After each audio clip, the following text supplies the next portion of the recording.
नमस्कार दोस्तों, स्वागत है आपका पंजाब केसरी हरियाणा में। और इस वक्त मैं हूं बहादुरगढ़ बाईपास पर। बहादुरगढ़ बाईपास को भी आजकल टीकरी बॉर्डर के नाम से ही जाना जाता है, क्योंकि किसानों का आंदोलन टीकरी बॉर्डर, शाहजहाँपुर बॉर्डर और सिंधु बॉर्डर पर सिमटा हुआ है।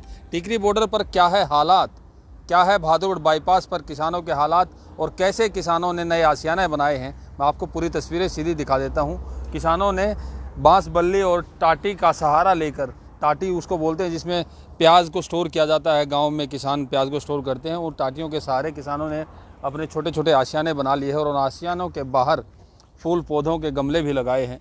किसान पूरी तैयारी कर रहा है और लगातार किसानों के आशियाने बनने का दौर भी जारी है। आप ये देख सकते हैं, एक आशियाना ये है जिसमें लोहे के पाइपों के सहारे पूरा आशियाना एक टेंट नुमा घर बनाया गया है। इस टेंट नुमा घर में भी आसानी से 10 से 20 लोगों के रहने की व्यवस्था की गई है। और उसके बाहर आप देखिए जाली नुमा हरा कपड़ा, और उसके बाहर साज सजावट के लिए पौधे भी लगाए गए हैं। इन पौधों के ज़रिए लोगों को ये संदेश देने की भी कोशिश हो रही है कि किसान साफ़ सफाई का भी ध्यान रखता है, हरियाली का भी ध्यान रखता है। पंखे भी लगा दिए गए हैं। ट्रैक्टर और ट्रॉलियों को बीच सड़क में खड़ा करके उसके चारों तरफ बांस बल्लियाँ लगाकर एक सुंदर रूप दिया गया है। किसान लगातार साथ खड़े हुए हैं। ये देखिए किस तरीके से बीच में से रास्ता छोड़ा गया है और एक साइड में ट्रॉलियाँ लगाई गई हैं। किसान लगातार इन्हीं ट्रॉलियों के अंदर अपना आशियाना बनाए हुए हैं। आप ये तस्वीर देखिए, ये जो टाटी आप देख रहे हैं बांस को काट कर बनाई जाती है, इसमें पंजाब और हरियाणा के गाँव में प्याज की खेती करने वाले किसान प्याज को स्टोर करते हैं। चारों तरफ टाटियाँ लगाई गई हैं, बीच में बांस बल्लियों से छत बनाई गई है। ये एक हट नुमा घर बनाया गया है। घर के प्रवेश द्वार पर फूल पौधे के गमले भी लगाए गए हैं। ये भारतीय किसान यूनियन, क्या लिखा गया है इस पे आप मुझे पूरा बताएंगे एक बार? ये है सर, पंजाब में वक्त तरह की 32 जथेबंदियां हैं जो पंजाब के लोगों के लिए अब एक संघर्ष लड़ रही हैं। तो उसी में से एक जथेबंदी का नाम है सिद्धूपुर यूनियन है उसका नाम। और ये ब्लॉक संगीत का इकाई दुन्नेवाला, जो मेरा खुद का गाँव है दुन्नेवाला, तो हम पिछले 104 दिन से यहाँ पे टिके हुए हैं। और जब पहले हम आए थे तो हमारा जो बंदोबस्त था वो सर्दी के लिए था, लेकिन जब मौसम चेंज हुआ तो अपने उसी हिसाब से हमने जो व्यवस्था थी वो चेंज की। तो हमने इसको पक्का तंबू लगा के, टाटी गाड़ के, इसके पीछे पर्दा लगाया ताकि मच्छर और दुन्नेवाला गांव है ये, और दुन्नेवाला गांव ने ये हट बनाई है। इसको मॉडर्न हट भी कह सकते हैं, क्योंकि पहले तो गाँव में इस तरह की हट बनाने की परंपरा अब फिलहाल तो नहीं है। ये इसका प्रवेश द्वार है। आप ये देखिए ग्रीन कपड़ा लगाया गया है, क्योंकि गर्मियों में मच्छर और मक्खियों का भरमार ज़्यादा हो जाती है। तो इस ग्रीन कपड़े में जालीनुमा ये कपड़ा है, इससे मच्छर मक्खियों से भी बचाव होता है। और अंदर का आप दृश्य देखिए, कारपेट बिछा के पूरी तरीके से कारपेट बिछाया गया है, और कारपेट बिछाकर ऊपर गद्दे लगाए गए हैं। यहाँ पर किसानों के बैठने सोने की व्यवस्था की गई है। ऊपर पंखा भी लगाया गया है। ये पंखा भी जुगाड़ का ही बनाया गया है, लगता है कूलर का ये पंखा होगा शायद। देखो ऐसा है सर, हमें पता है कि हमें पैसे की बहुत संयम से बरतों करनी होगी। तो इसी लिए हमने जो पंखा है, जो हम ब्रांडेड पंखा लें तो उसकी कीमत 2-3 हज़ार बनती है, लेकिन हमें ये कूलर की केटली है जिसकी कीमत मात्र 400 रुपये है, ताकि बजट का जो हिसाब रखा जाए और उसी बजट में हम अच्छे से गुजारा कर पाएँ। किसान इनोवेटिव भी है। वो कहते हैं कि आवश्यकता आविष्कार की जननी है। तो जो मैट बिछाया गया है, इसलिए जूते निकाल के इस मैट की तरफ आगे बढ़ते हैं। पूरी व्यवस्था दिखाएंगे आपको। आप ये छत का दृश्य देखिए कि चारों तरफ बांस लगा के ऊपर ये टाटी लगाई गई है, और उसके ऊपर प्लास्टिक तिरपाल लगाया गया है, क्योंकि कल और परसों बारिश और आंधी के कारण काफ़ी नुकसान हुआ था, और उसके चलते बारिश से बचाव के लिए तिरपाल लगाया गया है। यहाँ ऊपर ये सड़क का डिवाइडर है, इस डिवाइडर के ऊपर भी इन्होंने तिरपाल बिछाकर बढ़िया करीने से सजा दिया गया है। और इस तरफ देखिए, यहाँ भी एक ट्रॉली है, डबल डेकर ट्रॉली है ये ट्रॉली, इसके ऊपर भी एक छत दी गई है और रहने की व्यवस्था इसमें की गई है। यहाँ पर एक किसान सोते हैं, और इसके ठीक अपोजिट साइड में एक ट्रॉली है जिसमें खाने पीने का सामान किसानों का रखा गया है। यहाँ पर सिलेंडर्स भी लेकर आए हैं, और पानी वानी की व्यवस्था के लिए कुछ औजार भी नज़र आ रहे हैं। डिवाइडर को किसानों ने किचन बना दिया है। ये देखिए किसानों का किचन है। यहाँ पर गैस चूल्हा भी है, पानी की बोतलें भी रखी हैं, और सिलेंडर आपने देखा ही है। किसानों ने पूरी व्यवस्था कर ली है। लंबी लड़ाई की ये कुर्सियाँ देखिए आप, बैठने के लिए कुर्सियाँ भी हैं।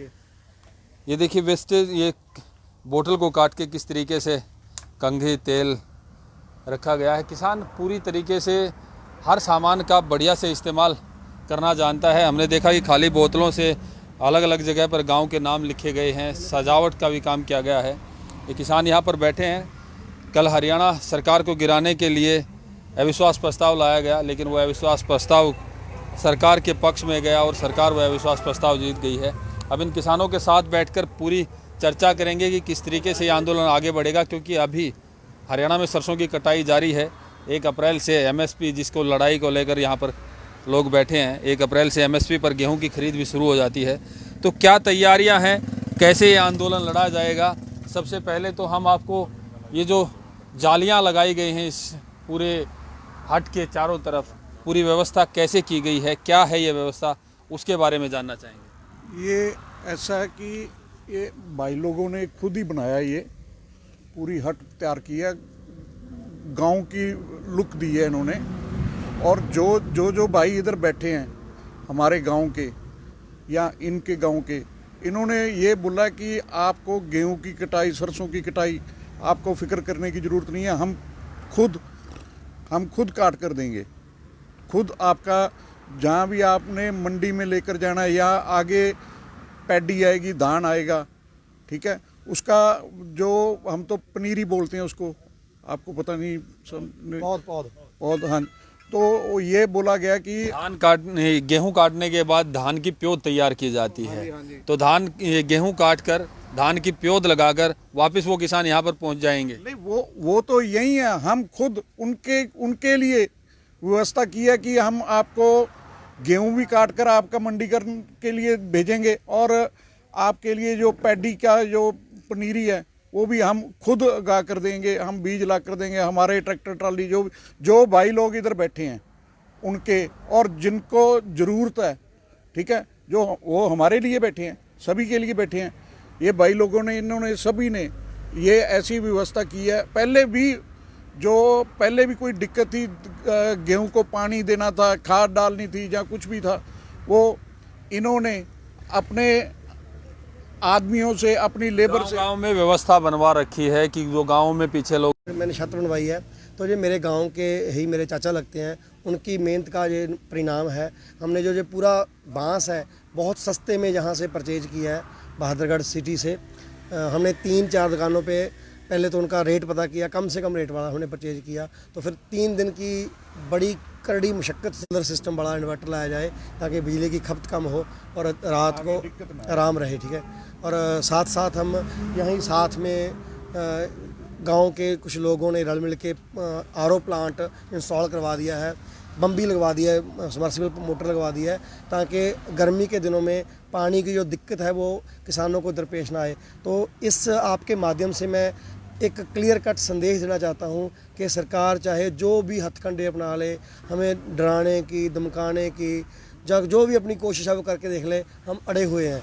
क्योंकि हमें हमारे पुरखों ने, हमारे पूर्वजों ने सर्वर से लड़ना सिखाया है। हमारे गुरु तेग बहादुर जी, हमारे गुरु अर्जन देव जी तत्ती तवी पे बैठे थे तो सबर के पुंज खवाए थे वो। हम किसान उन्हीं के बच्चे हैं, उन्हीं की औलाद हैं। तो एक मैसेज देना चाहते हैं कि सरकार हमें जितना चाहे परख ले, हमें जो उसने अपना हाथ खंडे अपनाने हैं वो कर ले। हम जहाँ सरकार चाहे कितना ही परख ले, जो हथखंडे अपनाने हैं कितने ही अपना ले, लेकिन किसान कह रहे हैं कि सब्र की ताकत इनके पास है और उसी ताकत के सहारे इन सड़कों पर डटे हुए हैं। 100 से ज़्यादा दिन हो चुके हैं, बहुत सारे किसानों की मौत भी हो चुकी है, कुछ किसानों ने आत्महत्या भी की। हालांकि ये किसान साफ तौर पर ये कहते आए हैं कि ये लड़ाई लंबी है और वही लंबी लड़ाई देखकर ये तैयारियां कर रहे हैं। कई जगह पर पक्के मोर्चे बन रहे हैं, कई जगह सोलर सिस्टम किसानों ने इंस्टॉल कर लिए, कूलर्स भी आ गए हैं। यहाँ पर कूलर तो नहीं है, लेकिन कूलर का जो पंखा होता है उसको निकाल के बाहर छत पर टांग दिया गया है। एक बात मैं और कहना चाहूँगा, हमें जो साधारण जनता है उसको परेशान नहीं करना। हमने रास्ता भी रोका हुआ है, लेकिन साथ में एक रोड छोड़ रखी है ताकि जो जन साधारण है, आवाम है, उसको किसी प्रकार की कोई दिक्कत ना आए, रास्ते में कोई प्रॉब्लम ना आए। इवन हम जहाँ ये तक सोचते हैं, अगर कोई रास्ते में भूखा है, प्यासा है, तो हमसे पानी पी के जाए, हमसे रोटी खा के जाए। किसी बहू बेटी को, किसी बहन को हम कोई तकलीफ नहीं देने वाले। और आप प्रवीण जी हैरान हो गए, पिछले 100 दिन के दरमियान एक भी दुकान का ताला नहीं टूटा, किसी एक भी गाड़ी को हमने क्षति नहीं पहुंचाई। सबसे बड़ा जो ये शांतिपूर्ण आंदोलन है। पता नहीं सरकार इसे क्या बता रही है, उग्रवादी आंदोलन है, ये टुकड़े टुकड़े गैंग है, ये मुट्ठी भर लोग हैं, ये जाट हैं, ये सिख हैं। आपको यहाँ पे हरियाणा के लोग भी मिलेंगे, आपको यहाँ पंजाब के लोग भी मिलेंगे, यहाँ राजस्थान के लोग भी बैठे हुए हैं। तो इस मंच पे जो आंदोलन को मैं एक धाम बोलूँगा, इस धाम पे सभी लोग इकट्ठे रहें और सभी का एक ही मिशन है, अपने हकों के लिए लड़ना, अपनी आने वाली नस्लों के लिए लड़ना और अपनी होंद को बचाए रखना। किसान आंदोलन की ये तो खूबसूरती रही है कि इस आंदोलन के दरमियान ये ठीक कहा है इन किसानों ने कि एक भी दुकान में चोरी नहीं हुई, किसी के साथ कोई छेड़खानी की घटना नहीं हुई। 100 से ज़्यादा दिन हो गए इन किसानों को यहाँ डटे हुए, लेकिन कोई भी असामाजिक कृत्य इन किसानों के द्वारा नहीं किया गया। हालांकि कोशिशें लोगों ने काफ़ी की इस आंदोलन को भटकाने की, दिशा को मोड़ने की, लेकिन ये किसान लगातार डटे रहे। हरियाणा के किसान भी यहाँ हैं। आप हरियाणा से हैं? पंजाब से हूँ मैं, पंजाब से हैं। लेकिन आप एक बात देखो, कितनी जिन लोगों ने, वो भी हमारे भाई बहन थे, उनको भटकाया गया, उन्होंने डंडे मारे, कुछ भी किया, इन भाई लोगों ने उनको खाना भी खिलाया। देखो कितनी बड़ी बात है कि उन परेशान किया, 100 कुछ किया। और यहाँ कई जगह पर आपको हरियाणा की, पंजाब की बहू बेटियाँ मिलेंगी और दिल्ली के जो गलत मैसेज दिया था इन्होंने, तो उन्होंने बोला कि अब हम सुरक्षित महसूस कर रहे हैं, पहले नहीं अब सुरक्षित महसूस कर रहे हैं। तो आप कितनी बड़ी बात है ये देखो। तो जिनको एक टाइम की रोटी मिलती थी वो 3-3 बार खाना खाकर जाता है, ठीक है, वो तो बोल रहे हैं कि आप यहाँ से जाओ ही मत, ठीक है। लेकिन हमारी मजबूरी है, जब ये आंदोलन खत्म होगा सरकार को मानना पड़ेगा ही पड़ेगा, चाहे साल लग जाए, 2 लग जाए, 3 लग जाए, जितना मर्जी लग जाए, ये सरकार को मानना ही पड़ेगा। सरकार को मानना ही पड़ेगा। देखिए हकीकत ये है कि आंदोलन ऐतिहासिक है, इसमें कोई दो राय नहीं है। और जहाँ तक बात की जा रही है किसान किस हालात में यहाँ पर रह रहा है, वो भी आपने देखे। किसान मजबूरी में इन सड़कों पर डटा हुआ है, लेकिन साफ़ सुथरे आशियाने बनाकर रह रहा है। गंदगी कहीं कहीं हो सकती है, लेकिन उसकी भी व्यवस्था इन किसानों ने की है, तमाम व्यवस्थाएँ की हैं। हर हट के बाहर डस्टबिन भी लगाए गए हैं, जो गंदगी निकलती है उसको निपटाने के लिए भी व्यवस्थाएं की गई हैं। कुछ एनजीओज़ भी काम कर रहे हैं, कुछ और भी किसान हैं, उनसे भी जान लेते हैं कि किस तरीके से ये आंदोलन अपने मकसद को हासिल कर पाएगा, क्योंकि लगातार संघर्ष जो है वो आगे बढ़ता जा रहा है। हाँ, बढ़ता जा रहा है। और लोग आएंगे हमारे, हम जावड़ेंगे वो आ जाते हैं। 8 दिन उसकी ड्यूटी है, 8 दिन हमारी है, 8 दिन और की आ जाती है। कहाँ होना अब हमने कर लिया। जिसकी पहली कोई किसी के है 2 बेटे, किसी के 3 है, वो लोग आने लग जाएंगे। अब काम की जरूरत है, हम जावड़ेंगे। रोटेशन अपनाया गया है कि जो लोग यहाँ पर 1 हफ्ता या 10 दिन रुक जाते हैं वो फिर गांव में चले जाते हैं काम करने के लिए, क्योंकि खेती बाड़ी से ही इनका घर परिवार चलता है, तो उस खेती बाड़ी को छोड़ा भी नहीं जा सकता। कुछ बुजुर्ग किसान भी हमारे साथ में हैं। आप लोग बताइए कि लगातार संघर्ष आपका लंबा होता जा रहा है, बहुत सारे किसानों की मौत भी हो गई है, लेकिन बातचीत बंद पड़ी है। समाधान कैसे? वो आज में जीना चाहते हैं। आप देखोगे, मैं बिल्कुल सीधा और स्पष्ट मैसेज दूंगा।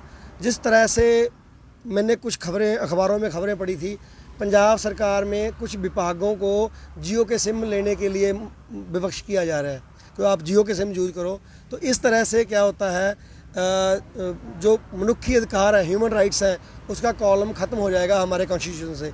अब जैसे जैसे ये तानाशाही बढ़ रही है, तो सरकारों का जो जुल्म बढ़ रहा है, तो जो मनुष्य अधिकार है उसकी कोई वैल्यू नहीं रहेगी। ह्यूमन राइट्स क्या होते हैं उसकी वैल्यू रहेगी। हमें हर चीज़ के लिए विवश किया जा रहा है। लेकिन अगर ऐसा ही होता रहा ना, तो अगर लोगों को ये संघर्ष का मूल अर्थ नहीं पता चलेगा, अगर लोग संघर्ष में नहीं शामिल होंगे, तो एक दिन उन लोगों के लिए पछतावा बाकी रह जाएगा। संघर्ष का मूल अर्थ, बहुत बातें आती हैं कि ये किसान बैठे हैं, किसानों को भड़काया गया है, किसानों को राजनीति किसानों के माध्यम से हो रही है। तो आपने कहा कि संघर्ष का मूल अर्थ क्या है? इस संघर्ष का मूल अर्थ देखो सर, जब से दुनिया सर्जी गई है तो हम अपने हितों के लिए लड़ते आए हैं। जब भी कोई तानाशाह सरकार आती है, चाहे वो औरंगजेब था, चाहे आप हिटलर की बात ले लो, जब जब मनुष्य की जो आज़ादी है उसको छीना जाता है, तो वहाँ बगावत और क्रांति पैदा होती है। अगर सरकारें हम पे जुल्म ना करें, सीधा सीधा ज़िंदगी चलती रहे, तो कभी क्रांति नहीं पैदा होती। आप पिछला इतिहास ढूंढ लो, चाहे वो अंग्रेज़ थे, चाहे औरंगजेब था, चाहे कई और राजे थे, जिन्होंने जब जब जनता पे जुल्म हुआ तो वहाँ पे क्रांति की चिंगारियाँ उगरी हैं। तो जुल्म के खिलाफ आवाज़ बुलंद होती रही है और आप किसान कह रहे हैं कि किसानी पर जुल्म हो रहा है, खेती पर जुल्म हो रहा है, लेकिन सरकार तो बार बार यही कह रही है और इसीलिए शायद बातचीत भी बंद पड़ी है कि ये किसानों के हक में 3 कानून लेके आए थे। प्राइवेट मंडियां इसलिए खुलेंगी ताकि किसानों को विकल्प मिल सके, किसान अपनी फसल को कहीं भी बेच सके। असल लड़ाई है क्या? सर, सरकार की नीति और नियत में बड़ा अंतर है। नीति कुछ और बताती है, नियत कुछ और है। आप हिमाचल की और जम्मू कश्मीर की